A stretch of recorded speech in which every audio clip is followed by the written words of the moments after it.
Bismillah ar-Rahman ar-Rahim, alhamdulillahi rabbil alameen, wassalatu wassalamu ala rasulihi al-kareem, wa ala alihi wa sahbihi wa sallam tasliman kathira. So inshallah ta'ala, this will just be our last session, inshallah ta'ala. We'll finish within an hour and then we'll have a lot of time for Q&A, inshallah. I know that there will be a lot of questions about the subject.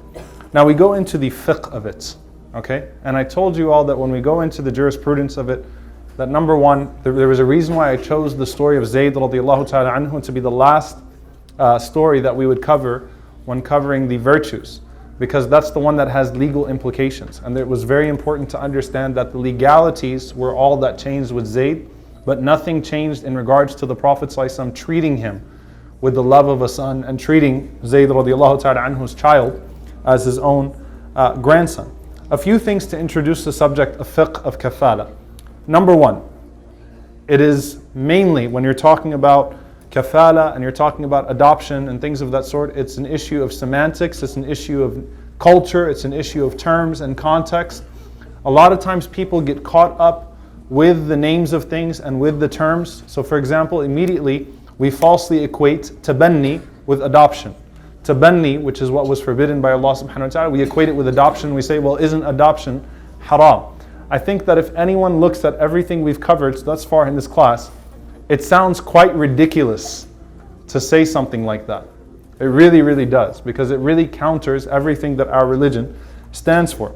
There are a few things from the perspective on the technical ban on adoption with Zayd radiallahu ta'ala anhu. And adoption, again, tabanni in that sense. It's not the perfect equating of terms. When it came to Zayd radiallahu ta'ala anhu, Zayd was also over the age of puberty.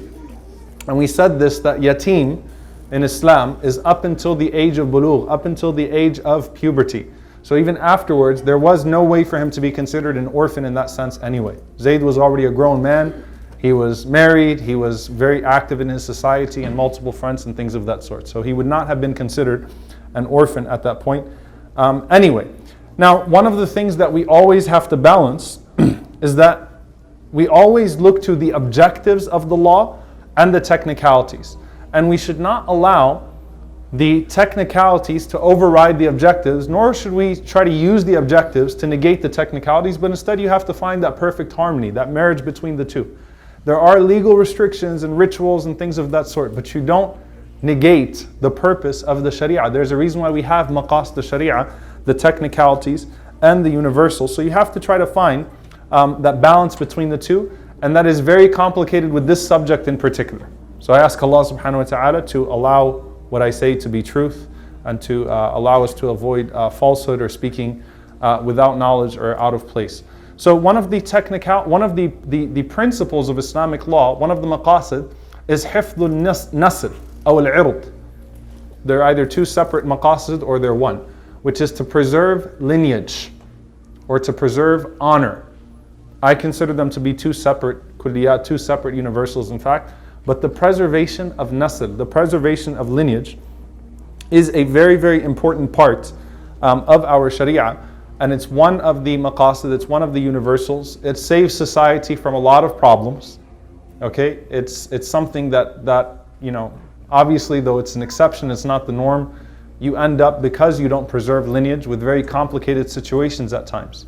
You do have brothers that end up marrying their sisters unknowingly and things of that sort. That type of stuff does happen. And there are numerous reasons why the preservation of lineage is one of the maqasid of Sharia. So the first question that comes up usually when you're talking about adoption is the idea of naming a child.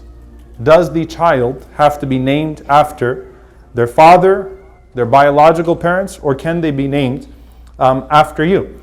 So we're talking about naming. Now there are a few things to keep in mind here. Calling someone dad or mom that's not dad or mom as a means of ascribing yourself to them biologically is haram. So calling someone mom or dad in a way that you ascribe yourself to them with lineage is haram. And it's very, very much so warned against. The Prophet ﷺ said that the one who knowingly attributes himself or calls someone other than his father, calls himself after that person, he's committed a form of kufr. Kufr here is not the ultimate kufr, it's a form of ingratitude. Okay, it's a form of great ingratitude. And whoever claims to belong to a people that he has no ties to of blood, فَلْيَتَبَوَّأْ مَقْعَدَهُ بِالنَّارِ, let him choose his place in hellfire. So it's very serious. Context. Okay? In our Sharia, this is so serious that even if you have a child that doesn't know who their father is, you would give them a generic last name, the son of Abdullah, the son of Muhammad, so that they don't end up falsely being ascribed to a person. Why is that context there? In the time of the Prophet ﷺ, in that tribalistic society, people who were embarrassed by their status or embarrassed by their parents would lie and ascribe themselves to other people. It was very common to say that you belonged to a tribe that you didn't belong to say that someone was your dad that wasn't your dad, to say someone was your mom that wasn't your mom. The idea was to get by in a society that values people, once again, only in accordance with their lineage, only in accordance with their tribes. Sometimes it's to cheat, right? So sometimes it's like when you tell someone you know somebody, right, that you really don't know at all, that you bumped into one time, or you snuck a creepy selfie in with, at some grocery store, and you say, yeah, I know that person, yeah, we're really cool, right? But this is your parents now. This isn't talking about a celebrity or something of that sort. It's falsely ascribing yourself to a tribe or to parents with the intention of trying to gain more in society and try to make it and so on and so forth. And that's something that the Prophet ﷺ saw as a great ingratitude and injustice to the parents. And it's deception and it's deceit, and it's not something that should be done. And it was a real problem in their society for the Prophet ﷺ to have warned about it. Now, what about naming? What about ascribing yourself in another sense? So for example, how many of you have heard of Ibn Taymiyyah? You're going to hear a lot about him in the fiqh part of this class, okay? Ibn Taymiyyah. What if I told you he's not Ibn Taymiyyah? Oh my God, he's not Ibn Taymiyyah. What is he? He's Taqiyuddin Ahmad ibn Abdul Halim ibn Taymiyyah. Meaning Taymiyyah is like 12 names up. But he's Ibn Taymiyyah. He's actually Taqiyuddin Ahmad ibn Abdul Halim Ibn Taymiyyah al-Harrani. So Taymiyyah is way, way, way up. The same thing with al-Ghazali, the same thing with many of our ulama. So it's affirmed in our religion to ascribe yourself to someone higher up in your chain is something that's done. The Prophet ﷺ, he used to say, Ana nabiyyu la kadhib, I am the Prophet, I am not lying. Ana ibn Abdul Muttalib, I am the son of Abdul Muttalib. But the Prophet ﷺ was the son of who? Abdullah. So when he says, I'm the son of Abdul Muttalib, he's not ascribing himself to a false lineage. That's the point. That's what the Prophet ﷺ was warning against. He's not falsely ascribing himself to someone that was not actually his. Now what about saying mom, dad, so on and so forth out of affection, out of love? You are my father, you are my mother, you are my this, you are my that. Is that something that's permissible? Yes or no?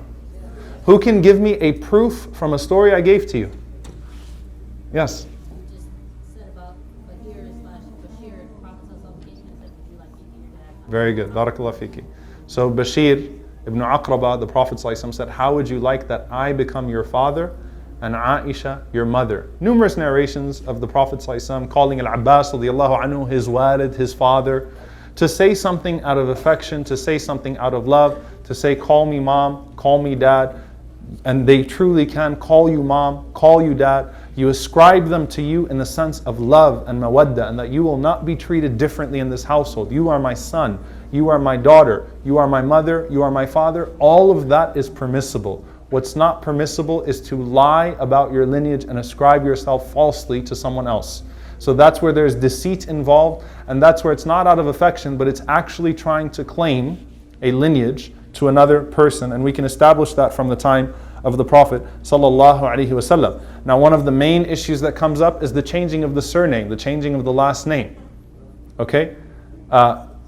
Again, one of the problems that we have is that, and this is actually, it's when a scholar does it, it's not okay. When a person does it and they falsely match things together, it's very, very problematic. To take the naming system, which is completely different from the time of the Prophet ﷺ, and just equate it to our naming system that we have in America in the 21st century is deeply problematic. Why? Because it's an entirely different system. What the surname means, what the last name means here, is something completely different than what it meant there, because in the time of the Prophet ﷺ, there was no such thing as a last name. There was no such thing as a surname. So you cannot say, based upon it being haram, to say, because Zayd ibn Muhammad was changed to Zayd ibn Harithah. He went back to being Zayd the son of Haritha. You cannot equate the last name in our culture, or the way that we name, to the ibn or the bint of so-and-so. Why? Number one, ascribing someone to someone else without indicating that they are the son of so-and-so and the daughter of so-and-so is permissible. I'll give you an example. ضرب الله مثلا. Allah subhanahu wa ta'ala has given you the example of imra'ata Fir'aun, imra'ata Nuh, right? The wife of so-and-so, the wife of so-and-so. There's an inscription there, but it's not claiming in any way or doing away with the lineage there. The woman is being ascribed to her husband in that sense. So what is the naming system that's permissible? This is going to get really overly technical. I'm going to try to really summarize it. Number one, there are multiple names in Islam. There's al-ism, there's al-laqab, وَلَا تَنَابَزُوا بِالْأَلْقَابِ. There's al-kunya, which is Abu so-and-so, so-and-so. There's a nisbah, which is ascribing yourself to a place or to an influential person that helps someone in your family or to a tribe or to a job. Where does surname fall in all of these different types of names? Allahu a'lam, Allah knows best, but it's actually like a nisbah. It falls like a nisbah. A nisbah can, sometimes in the Shariah we find that it's done, or sometimes in culture it was done to describe a place that you live. So for example, Al-Hijazi, Al-Bukhari, Al-Iraqi, so on and so forth. I don't want to say Al-Baghdadi because we're not talking about that. There are good Baghdadis in the past as well, right? It's not just one Al-Baghdadi, but Al-Iraqi, Al-Baghdadi, Al-Yamani. This is a nisbah. You guys understand the concept? That's called a nisbah. It's a name which denotes, it's used at the end of a person's name to denote where that person came from. Sometimes it's to a tribe, Al-Qurashi, Al-Taymi, and so on and so forth, that you belong to this tribe. Sometimes it's to a dynasty, Al-Ayyubi.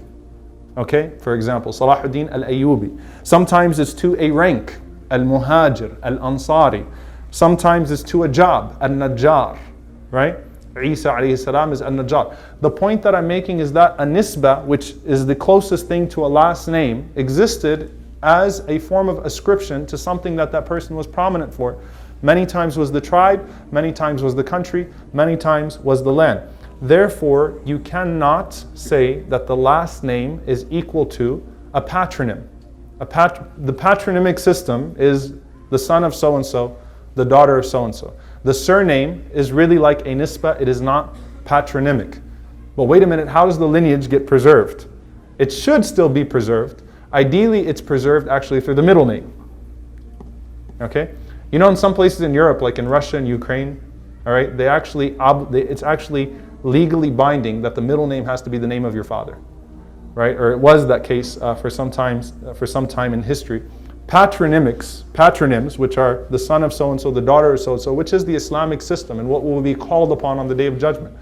A lot of the names that we have, that we know. So for example, William's son literally means Ibn William, all right? And it became William's son, or Peter's son, literally comes from Ibn Peter, right?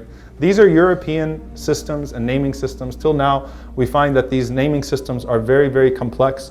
So it is okay, and Allah knows best for a person, or actually Wilson is Ibn William, not Williamson, Wilson, all right? It's okay for a person to change their last name, inshallah, so long as the lineage is preserved through some other way.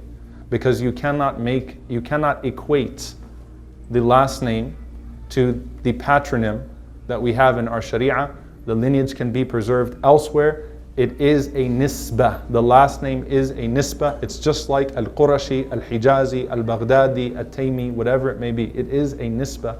And Allah knows best. So as long as you preserve it through some other way, then it's fine, inshaAllah ta'ala. The same is, for example, for marriage. It's okay to have that as your last name, but it's good to, for example, add a last name to your last name if you wanted to do that. If you wanted to have the same last name as your husband, it's okay. But still you should preserve your lineage. Because in this country, obviously, you change your middle name and your last name to your husband's.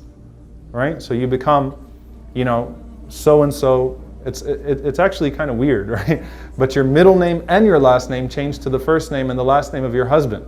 Okay? So you still have to find a way to preserve it, but if you wanted to make it legally easier and you wanted to make it smoother in paperwork and just add the last name of your husband to the end of your name, Allah knows best, but it's permissible. A lot of scholars do hold that opinion. I hold that opinion that it's permissible, inshaAllah ta'ala, because it's simply a nisbah at that point. So there's nothing wrong with a son calling his father or calling the foster care father, my dad or my mom, or calling brother, sister. We obviously know brother, sister. We do it all the time.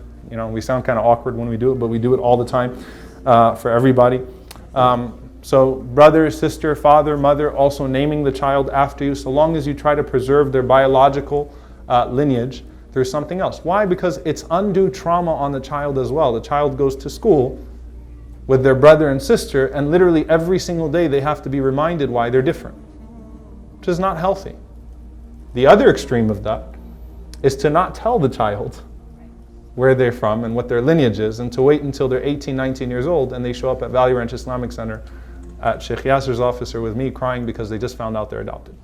Happens in the Muslim community too as well, by the way. So that's also something that's a problem. I actually have a quote from the American Society of Pediatrics. Adoption should not be a secret. Every youngster needs to have an honest understanding of his origin. Adopted children who have not been told seem to sense that somehow they are different. The nagging intuition can influence their self-image. The longer you wait, the harder it will be to discuss it with your child. Also, he is liable to find out from someone else, perhaps by overhearing the conversations of relatives or from teasing by neighborhood children who have learned from their own parents that he is adopted. It's narrated by healthychildren.org, Rawahu, American Society of Pediatrics. There are a lot of these different, it's funny because I was reading it like a hadith and I realized I was reading halfway through, I was like, it's not a hadith. But the point is that I'm not speaking as a pediatrician here, as a psychiatrist, but it is something that our deen mandates that a child knows.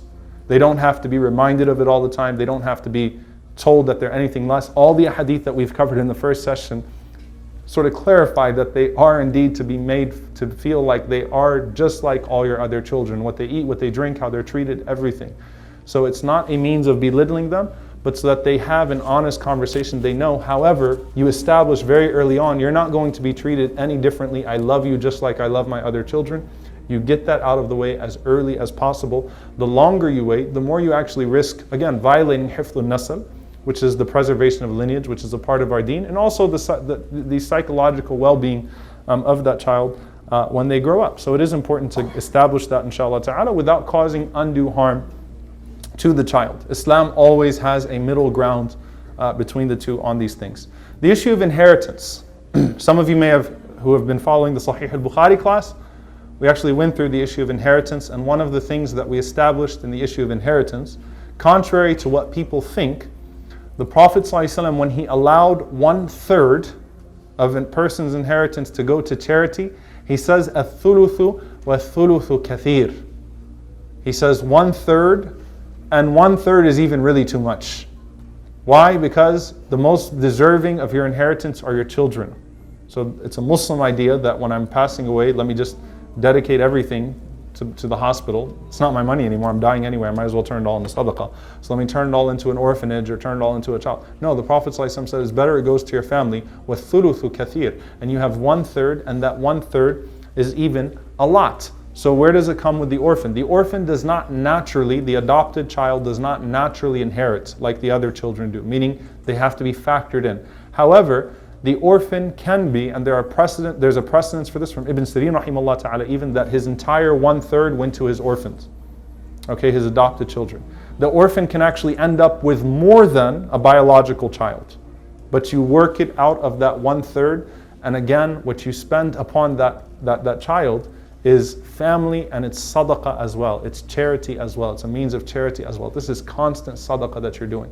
So it's important, inshallah, to operate within that 1/3. You can determine that portion. It is very flexible, and that is the best, because the Prophet ﷺ says that to give charity to a family member is sila and it's sadaqah. It's establishing the ties of kinship, and it's a form of charity. So that child that you've raised in your house, and you called your son, your daughter, you treat with love, inshallah ta'ala, you try to show them ihsan, you want to factor in something, inshallah ta'ala, within the inheritance that is just as much as the other children, if not more. But the Shariah has flexibility in that regard.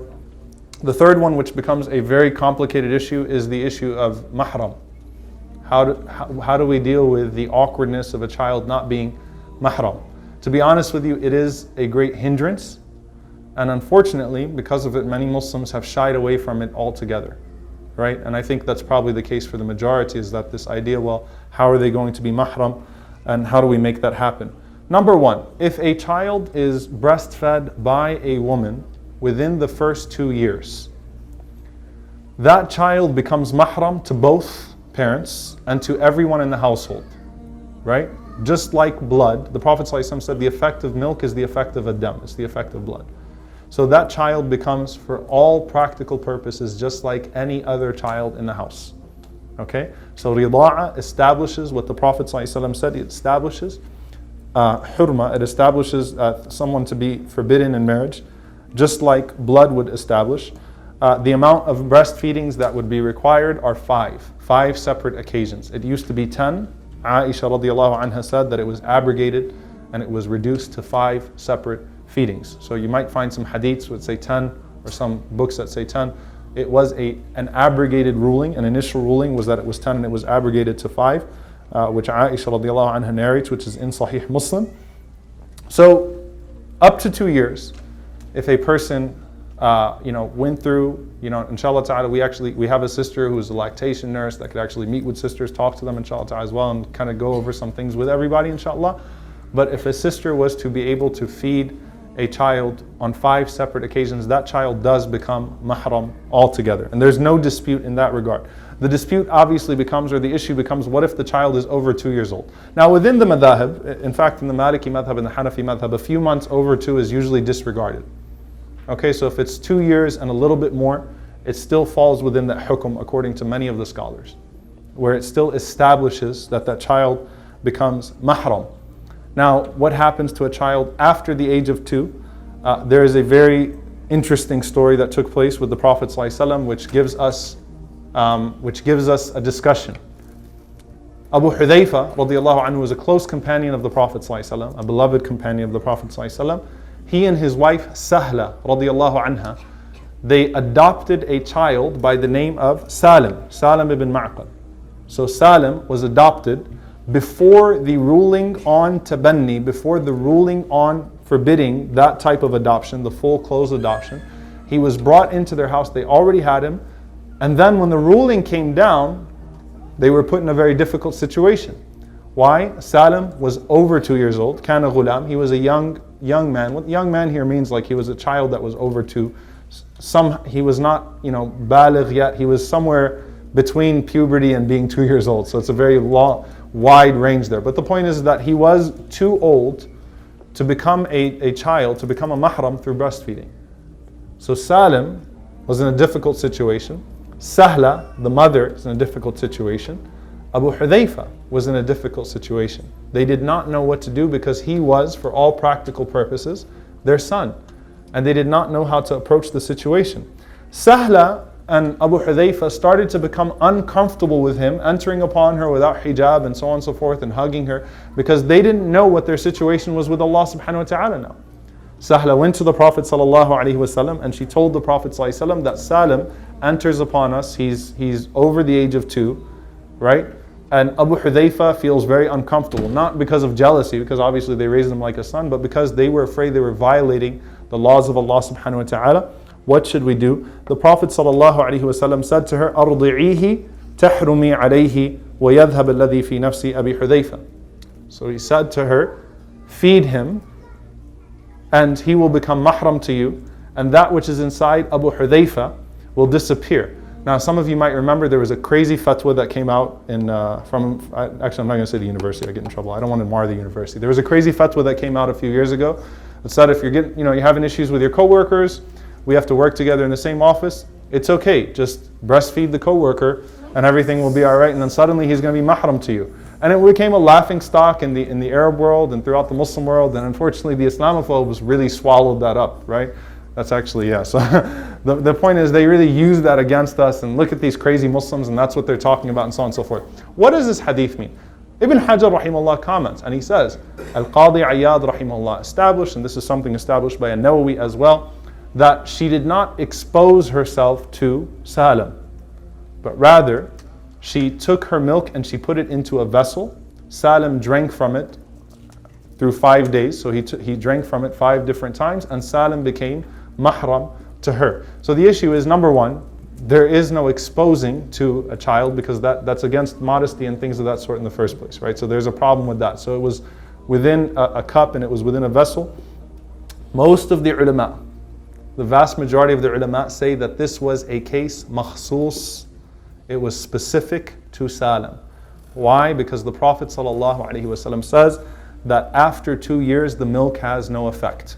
So the vast majority of the scholars believed that this was a specific case, that the Prophet ﷺ made a specific rukhsa to Salam. I'm going to say that again, the vast majority of the scholars. It is the majority opinion that breast milk after 2 years has no effect.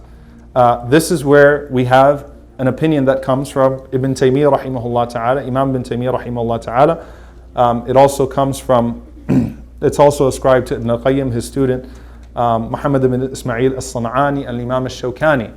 So there are a few scholars that held a separate opinion. The opinion of Ibn Taymiyyah rahimahullah ta'ala was that in a normal situation, a child under 2 years old is the only one that can become mahram through breastfeeding. But if you have a 4-year-old or a 5-year-old and you have a situation where it's necessary, and the choice is between throwing that child out on the streets or taking them in as a mahram, then he said the case of Salim is precedence. So the case of Salim becomes precedence for that child. Right?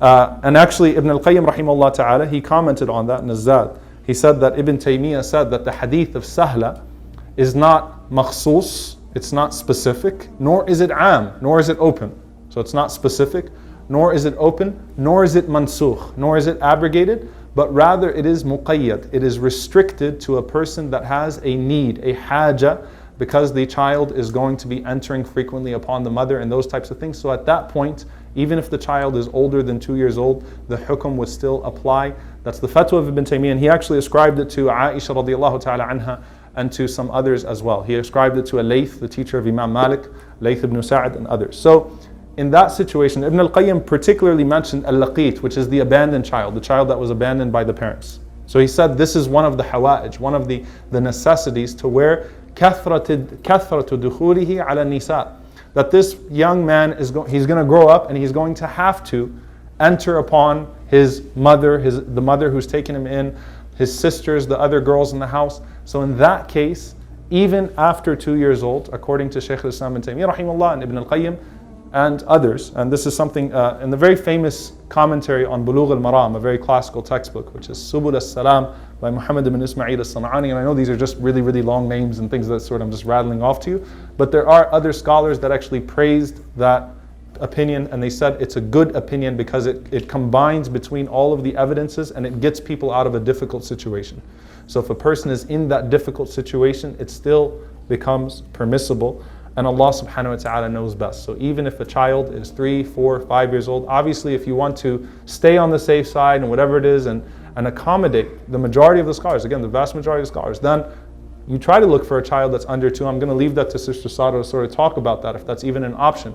But if there's a case where that's not an option, if there's a case there's a very needy child and the option is between leaving that child in a situation where their Islam is going to be sacrificed, where their care is going to be sacrificed, and bringing that child in on the basis of a minor yet evidence-based opinion, then you choose the minor yet evidence-based opinion to accommodate that child.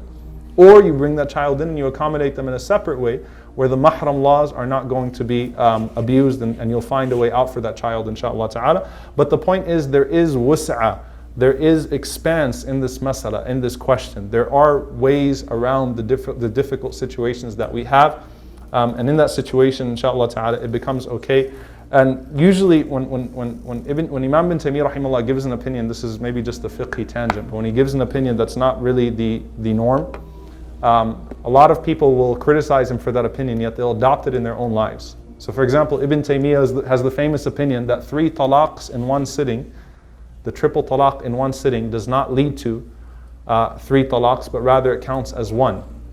He held that opinion. It's definitely a very minor opinion, and you know what, the Mufti, the Diyar al-Fatawa in Egypt, though they reject the opinion, they apply it because it gets people out of a difficult situation. So there's haraj in this situation. There's a very difficult situation that we're facing with. We're not in a society where a woman that's a widow will easily remarry, or a woman with children will easily remarry, and these children will be taken care of. We have very difficult situations that we need to deal with, inshaAllah ta'ala. So again, adopting an opinion that's not a majority opinion, but it's evidence-based, is okay in this situation, inshaAllah ta'ala, to get ourselves out of that difficulty. And again, as you can see on all of these different masail, on all of these different issues, there are ways to provide a normal upbringing without violating any aspect of your faith, inshaAllah ta'ala, while still receiving all of the rewards. We ask Allah to grant us the murafaqah, the companionship of the Prophet ﷺ in Jannat al-Firdaus, and to enable us, inshaAllah ta'ala, to fulfill the sunnah as a community, to revive the sunnah